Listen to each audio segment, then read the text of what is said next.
All right, let's talk about some unsung heroes from this week's game. Give me an unsung hero or two from this last week's victory. There's a guy that I think is not only an unsung hero for the game, but he's an unsung hero for the season, Jesse. And to me, that's Tayshaun Gibson. And obviously, he was the one who made the strip to get the fumble off of Jahmyr Gibbs. But he had some incredible coverage. He had some incredible coverage plays. He had some incredible tackles. And it seems like more times than not, Jesse, he's making a big play all throughout the season on the defense. And especially with Hufanga going down, we expected to see this big dip in play. And, we gave a lot of that credit to Brown, which obviously he should get some credit. However, Gibson has been such a steady player there at safety. He's been able to stay healthy the whole year and been able to play at a high level the whole year. And to me, he's a huge reason why the 49ers won this game, but he's been a huge reason why the 49ers are in the position they've been in this whole season. So I know he came back for like just 1 year to basically get this far and win a chip. And he's probably going to sail off into the, into retirement, hopefully with the Super Bowl championship. But man, if they could coax him into 1 more year, I really would like to see him get 1 more year with this team. And while we know it's going to be pretty much the same roster, but yeah, to me, he's one of the biggest unsung heroes in the game. Yeah, I love that. And since you went defense, I'll go offense. And actually, that's not why I'm doing it. I'm going offense because I had one player in mind anyways. But I'll act like I want to give contrast. I'm too honest, man. I'm too honest. All right. Kyle Juszczyk, man. Kyle freaking Juszczyk. He had and great plays by Purdy. First of all, the plays by Purdy to set these up were fantastic. The throw where he had him on kind of a deep dig, and then the one where he caught it on the sideline. Both phenomenal plays by Purdy to even get those balls off. But once they were off, Kyle Juszczyk for making big time catches in that game. And then not only that, he had multiple big blocks on Deebo Samuel plays that were crucial, and a really, really good one on a big CMC run. So for me, and also he helped chip a lot on Hutchinson.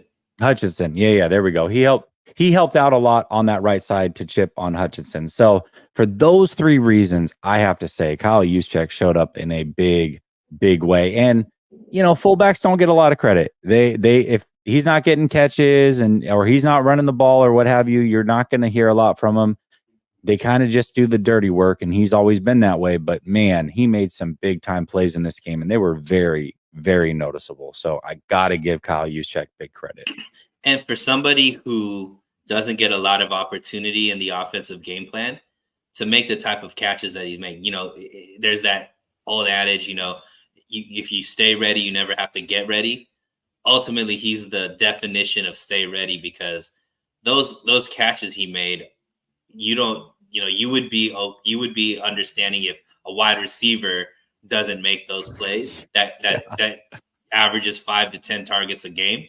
He's somebody who averages 0, and he's still making these catches every time he's called up. It's incredible to think about how good of a player he is. And he's primarily known for just being a blocking fullback, which is insane. Yeah, he's incredible, man. He really can do everything. And we knew that, but when I was in training camp watching him run routes, he always got open. It didn't matter if it was a linebacker or a safety. He was always wide open on the one-on-one routes. He's just a really good football player, Samir says, just dropping by to say hi. Well, hello, Samir. And then Poop Saget says, do you think the Chiefs target Jawan after his contract? I don't know. I don't know who's going to target him. I could see that for sure happening. Obviously, a lot of teams can use a big-bodied wide receiver that's good on third down and is a great blocker. So I would say the Chiefs could be one of those teams for sure. But there's a lot of teams that could use that. And he's not going to be overly expensive. So maybe the 49ers can keep him. I'm of the belief that they probably won't be able to. But I hope they can. I hope they can make it work. And if not, he's going to get a decent payday, but nothing too crazy. And I think a lot of teams would fight for his services. I really do. He's a fantastic player. I remember an interview with Fred Warner and Richard Sherman, not this last offseason, but the offseason before. And Fred Warner said, Jawan Jennings is the best football player on the team. And then he doubled down and said, the best football player on the team. I was like, really? I mean, there's a lot of really good players here. He meant it though, man. Everything that he brings to the table, he's legit. So he's kind of like the green law of the offense. So for sure. Jeremy says, apologies. I said 35. You said 30. I said 28, technically. You said 30. We weren't off. That BA catch was like Julian Edelman's low catch against ATL in the Super Bowl. Yes, it was. All is well, brother. We're going to the dance. I know, man. We're actually going to be there. And that was an incredible catch too.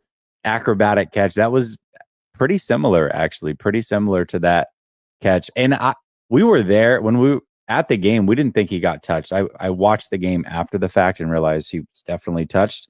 But at first we're like, why aren't you challenging that? He wasn't touched. But we didn't get to see the replay a whole bunch in the stadium. So fantastic catch.